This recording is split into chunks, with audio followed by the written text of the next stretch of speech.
Hey, I'm Karen. I'm part of the research team here at NWEA. The presentation you're about to watch is part of the Intro to Map Growth series. The goal of this series is to introduce the basic principles and foundational concepts that underlie the map growth assessment. Today, I'll specifically be talking about our norms. And I'm going to do this from a non-technical and non-mathematical perspective as much as I can, because my goal is not for you to walk away knowing how to conduct growth modeling on your own, but rather to provide you with a deeper understanding of map growth norms so that you can be more confident in applying our normative data to interpret your assessment results. So here's what I want to cover in our time together today. First, we're going to start by talking about why the norms are important at all, why we have them. Next, we'll review some of the key features of our norms. Next, we'll talk about the different types of norms that we offer, and then spend a little more time in depth talking about different growth metrics that we offer. And finally, we'll talk about some examples of how to apply the norms. Let's start by talking about why norms are important. I saved this tweet that came across my timeline during the Beijing Olympics because I think it helps make my point really well. And what it says is, I'm yet again asking the Olympics to simply let a regular non-athlete person do the event first so I can understand how good these people are. And no offense to the curlers in the audience, but that sport really for me makes this tweet come alive because I've done a fair amount of sweeping in my lifetime. And so when I watch curlers in action, I assume like, how hard can it really be? And of course, I know logically that these are elite athletes and I could never do what they're doing. But without that larger context to understand the difference between excellent performance and average performance, it's really hard to make sense of what you're seeing. And what this tweet really, I think, brings to light at the heart of this is this point, and that is that data without context are meaningless. Context is what allows us to take a score or a number and compare it to something in order to make sense of it. Placed in context, data aren't just numbers, but they become really rich sources of information. We typically look to two sources, two types of information to provide that context and allow us to answer the question, relative to what? One important type of context comes from norms, and another comes from benchmarks. And we're going to talk about each of these in turn. What norms allow us to do is compare a score to the scores of a group of relevant peers. A classic example is when you take your kid to the pediatrician's office for a wellness visit and the medical assistant measures your child's height and then uses a growth chart to situate your child's height relative to the population of same age, same-sex kids in order to get a sense of how they're growing. We could also think of a score and measure it relative to a benchmark or some kind of meaningful reference point. Sticking with the height example, another reason you could measure your kid's height is to determine if they meet a critical cutoff. Say, for example, the 42-inch height restriction necessary to ride a roller coaster at the state fair.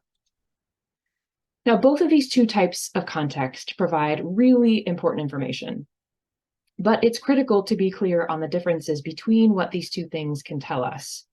And what this comes down to is the classic is versus ought problem, thinking back to your philosophy 101 class in college. Norms describe what is. Benchmarks, on the other hand, prescribe what ought to be. Humans have a tendency to mix these two things up and assume that what is what ought to be. But there's a real danger here in mixing up these interpretations and taking what is as an indicator of what ought to be. The purpose of map growth norms is to describe the achievement and growth of U.S. public school students in order to contextualize assessment scores. The norms should not be taken as an indication of what achievement should be. Instead, they just describe where students are. So this is a point I'll come back to again and again, that norms are not meant to be prescriptive, they're meant to be descriptive. Another way to think about this distinction is that norms tell us what's realistic, not what is necessarily meaningful. What's realistic does not always indicate what is meaningful, and what is meaningful will not always be realistic. So a key point that I want you to walk away from this presentation with is the idea that descriptive information does not equal prescriptive information.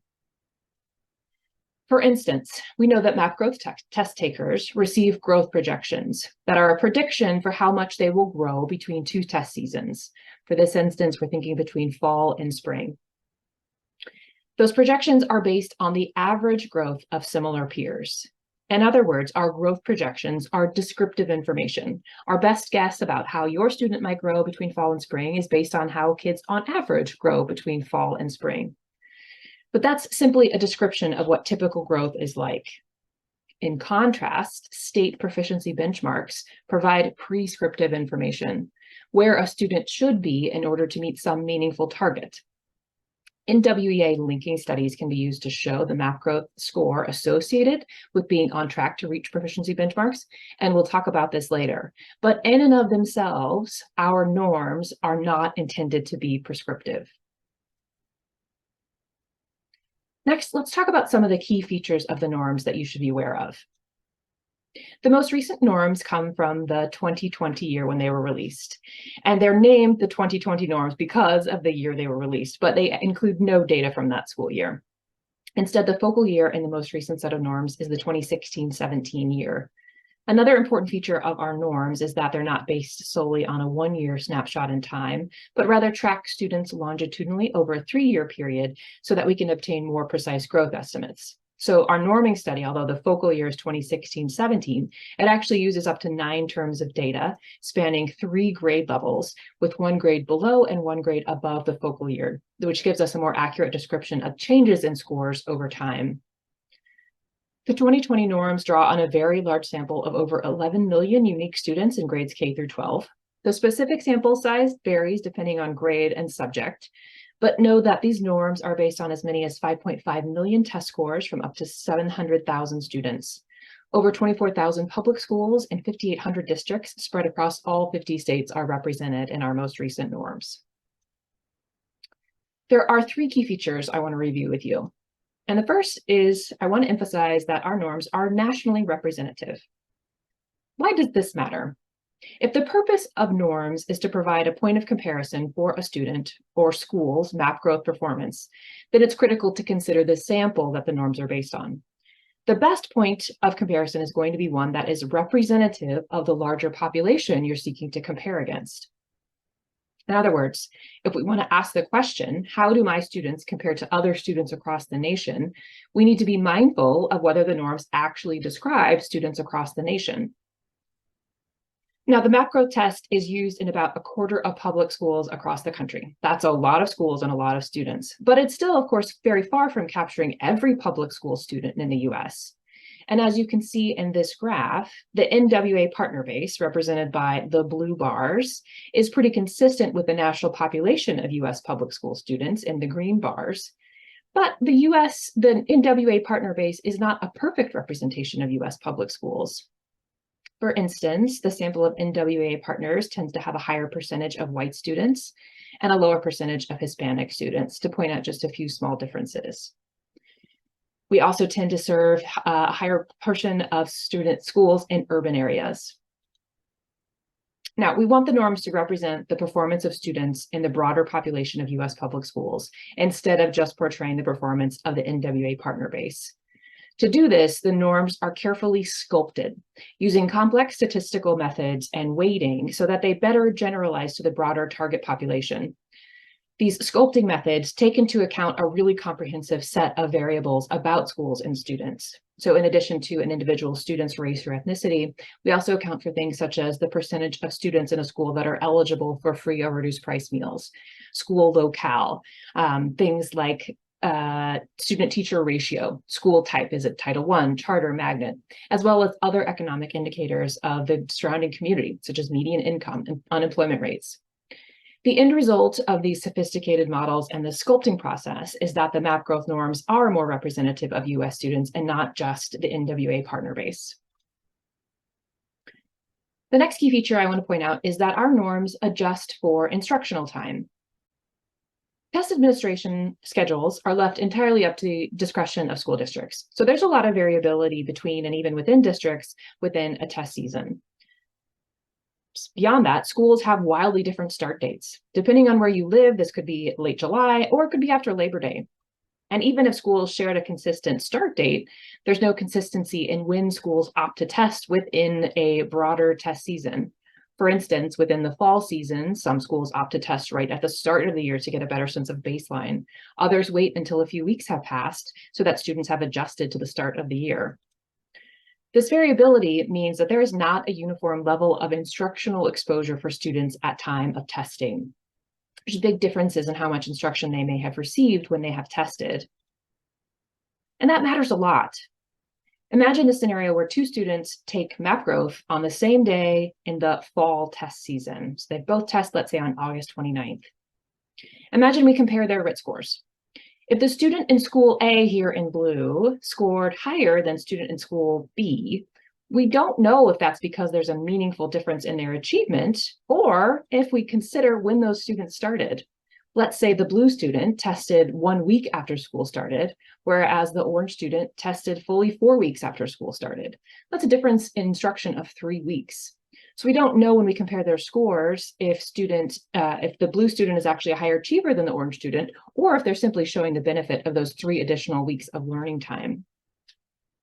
To avoid these kinds of unfair comparisons, our norms account for instructional exposure. Instructional exposure is inferred based on school calendars using the proxy measurement of days of instruction that have passed between the beginning of the school year to the date of the test.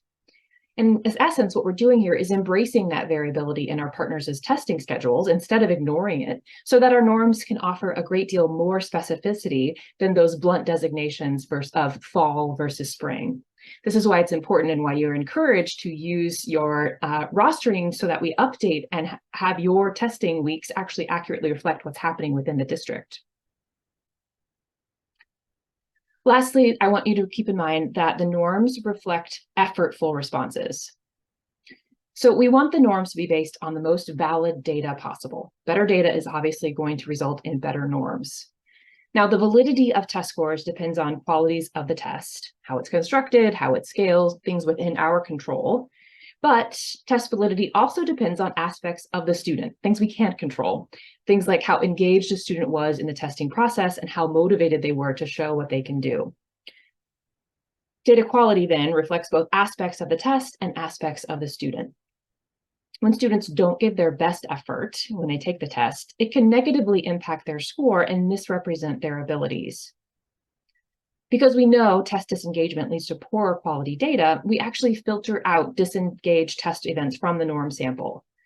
The test scores that we use exclude any students who showed signs of disengagement, which is rapidly guessing on 10% or more of the items on that test event. All right, next up, let's talk about the different types of norms that we offer. Now, we're going to talk today about the 3 types of norms that I want to cover: achievement norms, growth norms, and the difference between school and student norms.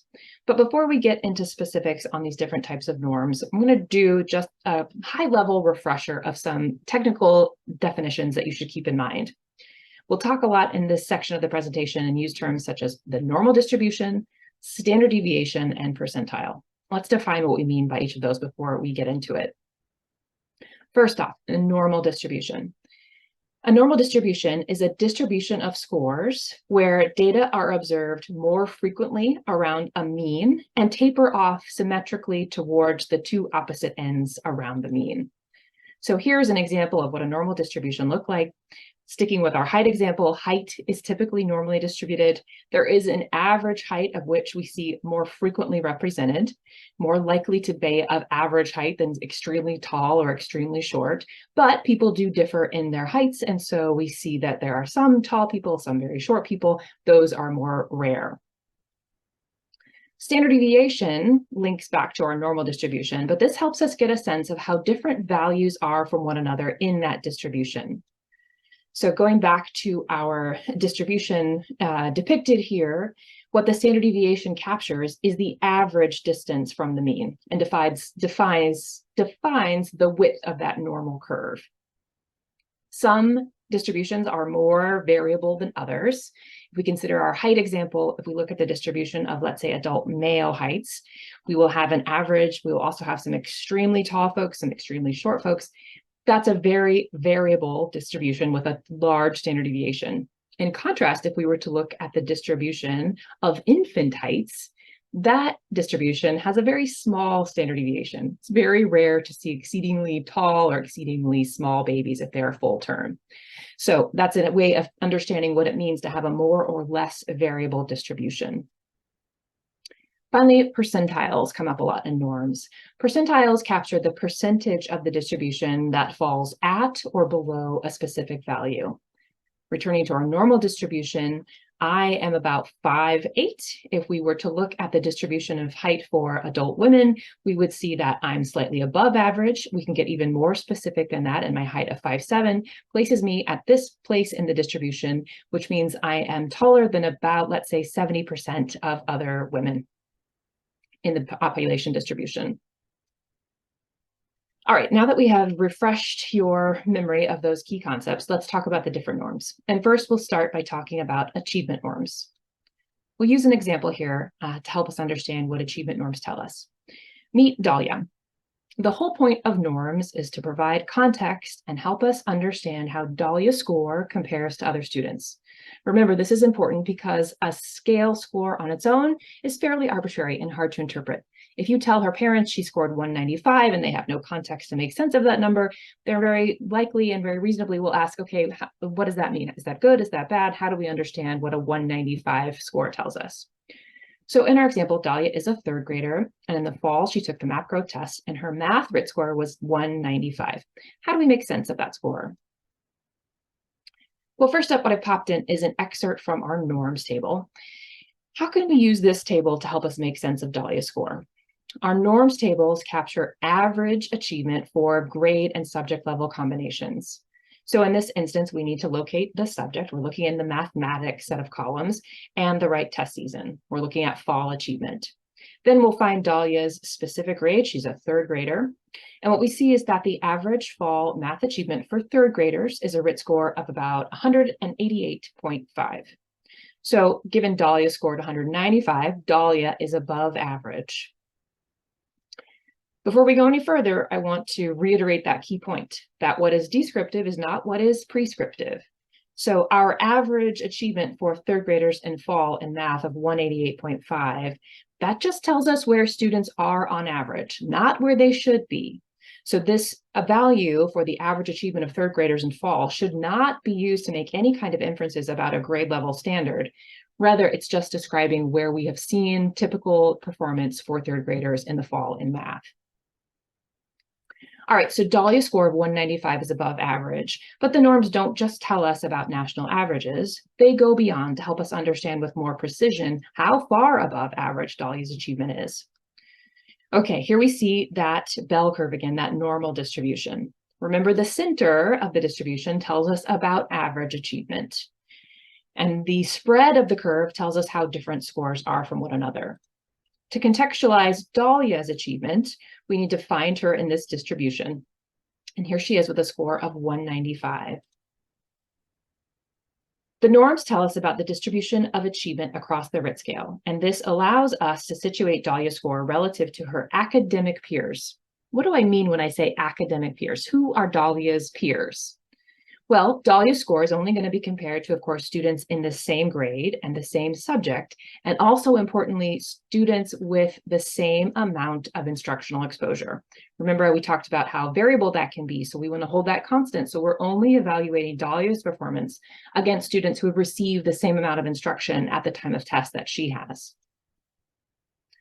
Okay, so we know Dahlia is above average in her group of academic peers, but how far above average? Well, remember, the beauty of achievement percentiles is they help us to understand distance or difference from peers by specifying a student's rank relative to those peers. We've located Dahlia's location in the distribution, and then the next step is to determine the percentage of the sample under the curve to the left of that score.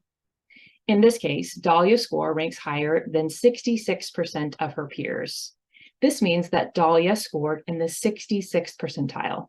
She scored as well or higher than 66% of similar students. All right, let's talk about our growth norms. We'll use Dahlia again. Dahlia tested in both the fall and again in the spring, and her RIT score in the spring in math was 205, so she gained 10 RIT points. How do we make sense of that much growth? Well, with achievement norms, we compared Dahlia to her peers based on students in the same grade, same subject, and with the same instructional exposure.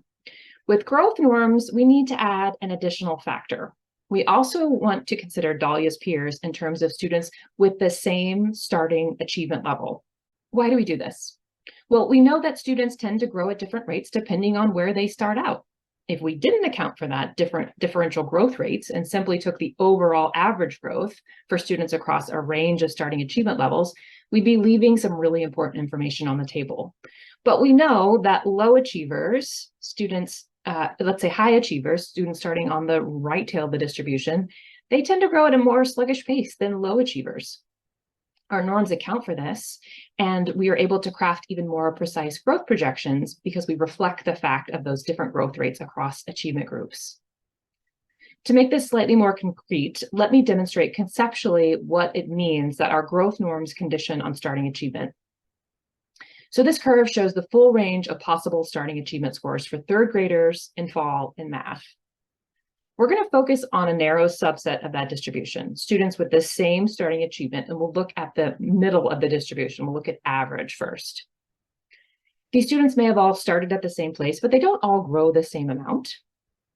We're going to measure their growth between fall and spring and track how many RIT points they increased. And that's what I'm showing you here on this new distribution that I'm creating. What this is tracking is for each of those students that are at the same starting achievement level, how much did they grow between fall and spring? What we notice here is that their growth also tends to be normally distributed and has a mean with some spread around that mean. In this case, the average of the distribution looks like it's at about 12 RIT points. The average of this distribution becomes the projected growth for students at that starting achievement level. Now remember, this is not prescriptive. We're not suggesting that students should grow 12 RIT points. We're simply describing that students at that starting achievement level tend to grow about 10 RIT points. Now, we don't just have one growth distribution, but rather as many growth distributions as there are starting achievement levels. So we will take another narrow band of students at a similar or same starting achievement. In this case, let's say students that were with a starting RIT score of 200, and we craft another growth distribution for that group. This process is essentially repeated at each of the different achievement levels so that each achievement level is associated with its own distribution of observed growth for those specific academic peers, students with the same starting achievement in the same grade and who have had the same amount of instructional exposure between the two tests.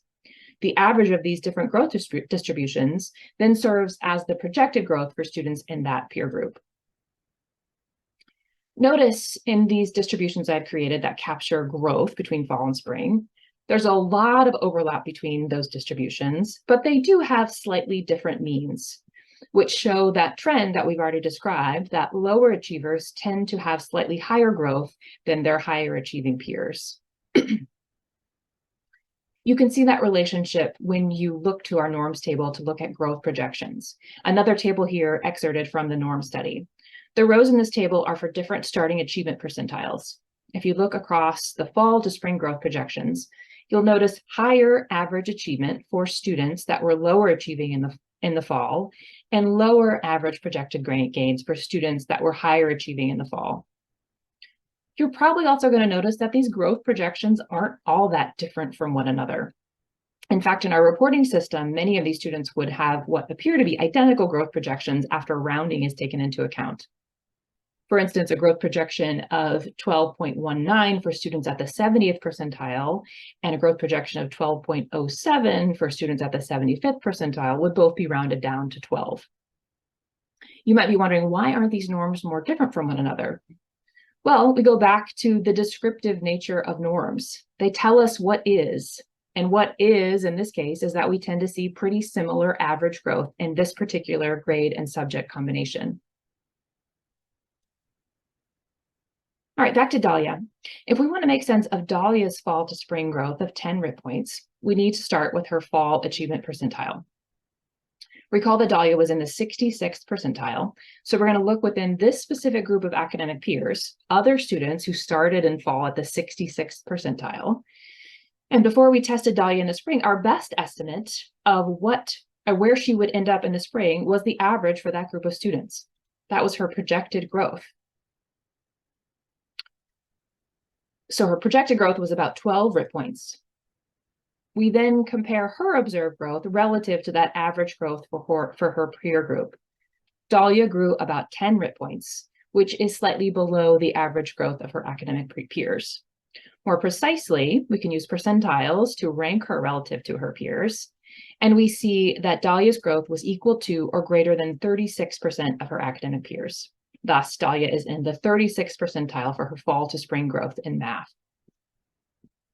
We focused in this example on fall to spring growth, and we offer other within term pairs, fall to winter, fall to spring, winter to spring. We also offer norms across years, winter to winter, fall to fall, spring to spring. New with the 2020 norms was also an additional term pair of spring to fall growth, helping us contextualize the typical amount of summer slide that is exhibited across grades and subjects. Lastly, I want to talk about the difference between school and student norms. Up to this point, we've been focusing solely on student norms, and student norms are those that provide context for the achievement and growth of individual students. But you should know that we also provide school norms, and those norms provide context for the achievement and growth of a group of students. Why do we need different norms for schools and students? Well, our first clue as to why we need different norms for students and schools comes when we examine our norms tables. These tables, again excerpted from the norm study, capture the average achievement of students by grade, subject, and season. Now, notice that alongside the means average achievement, you also see two different SDs or standard deviations, one for schools, one for students. Let's talk about what those standard deviations tell us. Back to our normal curve, and I've populated this one with students. You already know that the middle of this distribution captures the mean or average of a group of scores. The standard deviation tells us about the spread around the mean, how dispersed typically scores are around that mean. Now, notice in the table that the school standard deviations are much smaller than the student standard deviations. Why is that? Well, to demonstrate, let's take that underlying distribution of students. Imagine we know which schools these students are part of, and we can calculate a mean for just the students in a particular school. So let's say now these students that I've highlighted with green icons are in a particular school, and we can take the average for those kids. Let's say the average achievement for students in green is roughly 184. Let's repeat that process now. We have the students in blue are all in the same school. We take their average RIT score, and it's about 196. We're going to repeat this process for all of the students in our sample until we've calculated means for each school that's represented here. What do you notice about how spread out schools are from one another? And how does that compare to the overall spread of individual students from one another? The spread of schools is much more tightly compacted relative to the spread of students. If we were to overlay these two distributions, one on top of the other, we can see how much more spread out the distribution of individual students is relative to the distribution of school means. That's what's reflected in the norming tables when you see different size standard deviations for schools and students.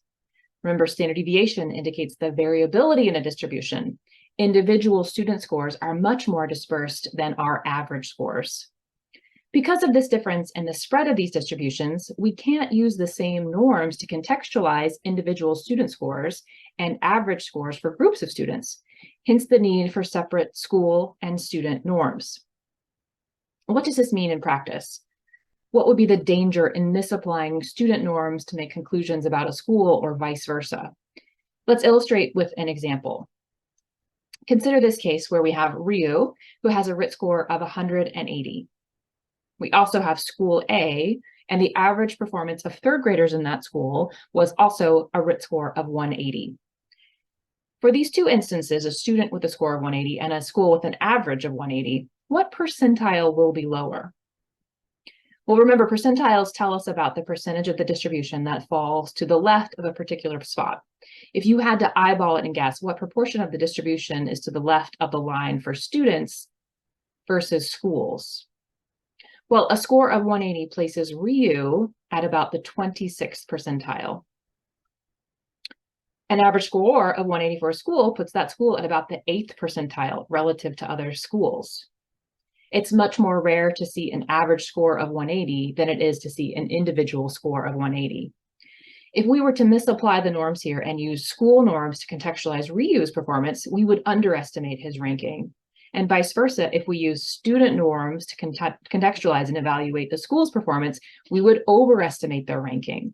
All right, now you have a better sense of what the different types of norms are. I want to go a little bit deeper on our growth norms because there are different growth metrics that we offer to contextualize student growth, and it's important to understand the differences between them. And we're going to talk about 4 different growth metrics: Met growth projections, the growth index, the conditional growth percentile, and finally, the conditional growth index. And these are roughly ordered in terms of increasing complexity and nuance. Let's start by talking about the most basic of our growth metrics, which is whether or not a student met growth projection. And this is a simple dichotomous indicator of whether a student met that growth projection that we made for them or not. Going back to Dahlia, we can calculate her growth projection, which you now know is based on the average growth of her academic peers. Between fall and spring, we would have projected her to end at a 206 in spring, but in reality, Dahlia's spring score put her at a 204. She did not meet her growth projection. Notice how very blunt this metric is. It tells us nothing about how far off Dahlia's growth would be from her projection. She was 2 points below. This would be categorized the same as a student who was 10 points below their projection. Clearly, there's a big difference qualitatively in those 2 students, but this metric does not provide enough nuance to really capture that difference. However, it is very easy to understand and is commonly used, particularly when schools prefer averaging this to get a sense of what percentage of students are meeting their growth projections. The next growth metric is called the growth index. What the growth index captures is the difference in raw RIT points between observed growth and projected growth. So in Dahlia's case, her growth was 2 points below her projection, thus her growth index was -2. This is slightly more information than only knowing she did not meet her growth projection, but still difficult to make sense of that -2 growth index. How far off of average is this? The growth index really can't tell us this. The next metric is the conditional growth percentile, which we've already discussed at length when we defined what growth norms are. Recall that the CGP situates Dahlia's observed growth relative to her academic peers to specify her percentile rank. What this means is that the CGP can help us understand how far off average Dahlia's growth was. Remember, in our example, Dahlia grew as much as 36% of similar students, so we placed her in the 36th CGP. We now know from that 36th CGP that she's below average, and she's below average by about 14 percentile points. Finally, we use the conditional growth index, or the CGI. Up to this point, we've been considering Dahlia's growth in terms of RIT score gains. And there are limitations to this approach. One key limitation is that rates of growth differ pretty dramatically across grades. For instance, 12 RIT points of growth is average for a 3rd grader, but that would be extremely rare for an 11th grader. If you wanted to compare gains for younger versus older students in a school, you can't compare average raw RIT score increases. The solution to this issue is that we standardize the distributions and work with standard deviation units instead of raw RIT points so that we can compare across grades and subjects. What we do is turn that RIT score into a Z-score, if you're familiar with that term. When we standardize these scores, when we use Z-scores, average growth, regardless of grade, subject, or term pair, is now centered at 0. And values above 0 indicate higher than average growth. Values below 0 indicate lower than average growth. And CGI values precisely capture how far above or how far below a student's growth was by quantifying it in standard deviation units. In Dahlia's case, her CGI places her at 0.37 standard deviation units lower than the growth of similar students across the nation. So her CGI was -0.37. Here's a table that summarizes the strengths and weaknesses of the various growth metrics. In general, the first 2, Met growth projections and growth index, are very intuitive, very simple, very easy to explain, but they lack that contextual information that helps us understand how good or how poor a student's growth was. In contrast, the last 2, the CGP and the CGI, are harder to explain and more nuanced, but provide that really important contextual information. Lastly, let's go through a few examples of how to apply the norms. And here are some example questions that norms can answer. Let's consider a parent who thinks their second grader shows really high math aptitude. That student's fall math RIT score was 192. And the parent wants to know, is this above average math achievement, and how far above is it? So what information would we look to based on what I've just shared with you? Where would we look to contextualize that student's fall achievement score? We would look to the student achievement norms. Taking an excerpt from our norms table, we would need to find the specific grade and that specific RIT score to identify that student's percentile. In this case, this kiddo is at the 90th percentile, so that parent can conclude, yeah, my kid is above average and has performance that's higher than 90% of their peers. Let's take a second example. Let's say a teacher is concerned to see that several of her fourth graders' fall math scores are lower than where they ended the year in third grade, and she wants to understand, is that typical? One place to look to answer this question would be to look to student growth norms. And recall that as of 2020, with our new norms, we shared information about spring to fall growth to help address this specific question. We can look to the term pair of interest and to see what growth is between spring and fall, and understand for fourth graders, on average, what is the typical score decrease that we see between the spring and fall months. And we see here that fall scores tend to be 1.4 RIT points lower than they were in the spring. Next, let's imagine a principal who takes a new job and wants to understand how the growth for the grade levels in her school compares to other US schools. How would she find this out? Well, remember, there's a difference when we want to compare and contextualize an individual student score relative to a group of student scores. In this case, that principal would want to look to school growth norms to contextualize the average performance for students in that school across schools, compare that to schools across the nation. So we would need to look to the appropriate section of our norms to get a sense of school level typical growth. Finally, a parent wants to ask, a student has met their fall to spring growth projections in math. Can his grown-ups assume that this means their child is on track and doing well? Well, let's take our example of Ryu. He was at the 26th percentile in the fall. His growth projection for fall to spring growth was 8 RIT points. It's projected to grow 8 points. And when we measure Ryu in the spring, he met his growth projection. He did indeed grow exactly 8 RIT points. What would you expect Ryu's CGP, or conditional growth percentile, to be? Well, if you know that he met his growth projection precisely, his growth was consistent with average growth, you would know he was at the 50th CGP. He showed average growth, which puts him at the 50th percentile. Now consider also, if he was at the 50th percentile for his fall to spring growth, what does your intuition say about what his spring achievement percentile will be? Would we expect his achievement percentile has differed based on where his growth placed him? Well, importantly, average growth maintains status. So if Ryu has met his growth projection, his spring score is likely to be at that same percentile, at the 26th percentile. Growth projections may be a realistic expectation of how much students will grow, but that does not mean that level of growth is meaningful or sufficient to get a particular student where they need to be. So to answer this question brings us back to that key takeaway from the presentation that I want you to walk away with. MAP growth norms are descriptive, and they help us understand what level of growth is realistic, but that isn't necessarily going to be meaningful growth. For low achievers, meeting their growth projections means they will continue to be low achieving. It's going to take higher than average growth in order to move the needle in terms of their achievement percentile. To determine what would be meaningful growth for Ryu, a teacher could take a look at our linking studies.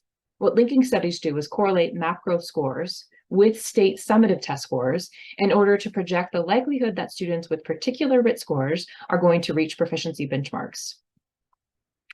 In Ryu's case, his teacher could determine what score Ryu would need to get in the spring in order to be likely to reach those proficiency benchmarks, and then set a growth goal for Ryu that would get him to that place.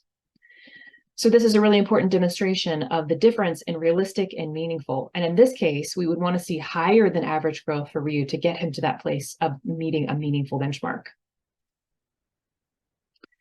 All right, let's tie it all together here and do a quick roundup of what we've shared during this presentation. First of all, the purpose of the norms is to help make meaning of map growth data by providing that important point of context, which is a national comparison that helps us understand how achievement and growth for students compare to the population of US students across the country. We have separate map growth norms for contextualizing achievement as well as growth, and for students as well as schools.